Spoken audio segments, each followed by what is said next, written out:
मित्रांनो, मी आज आपणास मुंबईमधील अटल सेतू अटल सेतूचा लाईव्ह व्हिडिओ मी आपणास दाखवत आहे। लाईव्ह अटल सेतूवरचा प्रवास CST ते नेरूळ असा प्रवास करत आहे। अटल सेतू आपणास दाखवत आहे लाईव्ह व्हिडिओ आजचा, आपण आवर्जून पाहावं। अटल सेतूची सुरुवात आता थोड्याच वेळात होईल। हे सर्व मुंबई शहर, बिग सिटी, भारतातली अतिशय मोठं शहर मुंबई। मित्रांनो, जेव्हा भारत भ्रमण मी केलं तेव्हा मुंबईसारखा म्हणजे नजारे, मुंबईसारखं सर्व काही पूर्ण भारतात इतर कोणत्याही शहरामध्ये तेवढं नाही आहे। दिल्ली फिरलो मी, हैदराबाद फिरलो, चेन्नई फिरलो, प्रत्येक राजधानी फिरलो मी भारताची, परंतु मुंबईची मजा काही औरच आहे। मुंबई त्याच्यामुळेच म्हणतात आमची मुंबई आर्थिक राजधानी। आपण अटल सेतूवर आता थोड्याच वेळात आपलं आगमन म्हणजे प्रवेश होईल। आपण अटल सेतू तुमच्यापर्यंत पोहोचत आहे। तुम्हाला सर्वांना गणपती फेस्टिवलच्या मनापासून भारत भ्रमण केलेले युवक ओम शर्माजीतर्फे हार्दिक शुभेच्छा। मित्रांनो, गणपती फेस्टिवल हे महाराष्ट्रातला अतिशय प्रसिद्ध सण। जसं बंगालमध्ये देवीचा सण मनवला जातो, प्रत्येक राज्यात वेगवेगळ्या, केरळमध्ये अय्यप्पा स्वामींचा मनवला जातो, तसा महाराष्ट्रातला प्रसिद्ध सण म्हणजे गणपती बाप्पा मोरया। मित्रांनो, आपण आता अटल सेतूवर लवकरच प्रवेश करत आहोत। आपण लाईव्ह व्हिडिओ बघत आहात।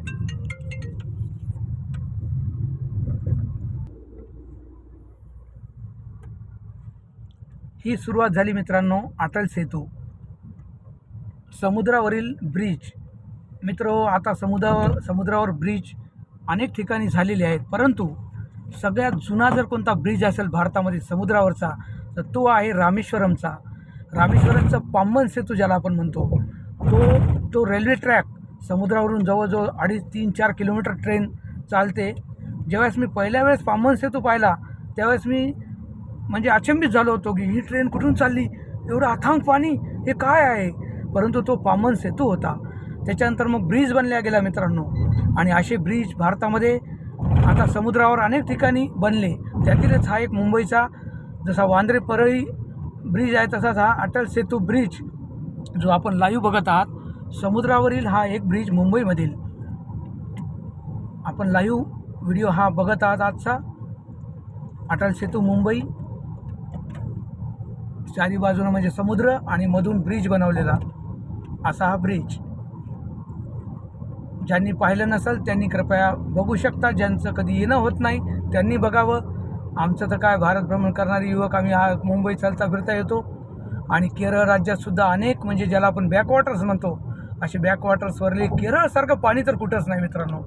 जसं केरळमध्ये अथांग पाणीच पाणी आहे तसं पाणी इतर ठिकाणी कुठेही नाही। बीचेस भरपूर फिरलो, भारतातले बीच जवळजवळ मी 50 ते 60 बीचेस पाहिले, वेगवेगळे हर ठिकाणचे। काय किमया ईश्वराची बघा, समुद्र, जल, थल, आकाश। मित्रांनो, त्याच्यामुळे एकच सांगतो, चुकीचं वागू नका, चुकीचं राहू नका। क्षणभंगूर जीवन आहे, चांगलं वागा, चांगलं राहा, कोणाला फसवू नका, बुडवू नका, कोणाला हेतुपुरस्कार त्रास देऊ नका, फेडावं लागतं मित्रांनो। चांगलं वागा, 1 रुपया कोणाचा बुडवू नका। भले तुम्ही चटणी भाकर खा घरी, परंतु बुडवू नका कोणाला। हे बुडवणारे, फसवणारे, 420 फ्रॉड, चिटरबाज लोक, यांची किंमत 0 असते, क्षणभंगूर किंमत त्यांची। त्यांना वाटतं आम्ही भारी झालो लोकांना बुडवून, परंतु नो भारी तुम्ही, never never never and never.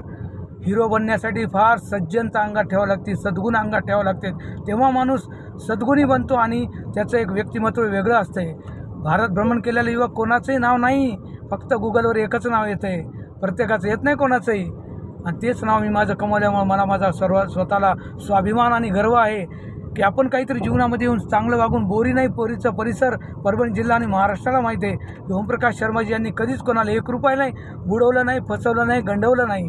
त्यांनी सर्वांना चांगलं मार्गदर्शन केलं, सर्वांना पोटापाण्याला लावलं, चांगलं सांगितलं।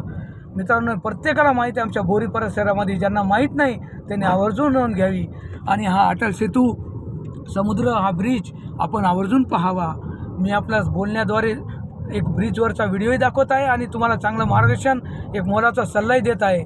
मित्रांनो, चांगलं वागा, निर्व्यसनी राहा, चांगले कामं करा, चांगले मार्गदर्शन करा, चूक वागू नका, कोणालाही गंडू नका, फसू नका. याचे परिणाम तुम्हाला धर्तीवर नाही परंतु नरकात 100% फेडावे लागतील, यात तीळ मात्रही शंका नाही. जय हिंद, जय महाराष्ट्र माझ्या मित्रांनो. आणि हा व्हिडिओ अटल सेतूवरचा मी आपणास इतका दाखवून इथे संपवत आहे. पुढील व्हिडिओ मी लवकरच घेऊन येईल यूट्यूब चॅनलवर माझ्या आणि सर्व मित्रांसाठी.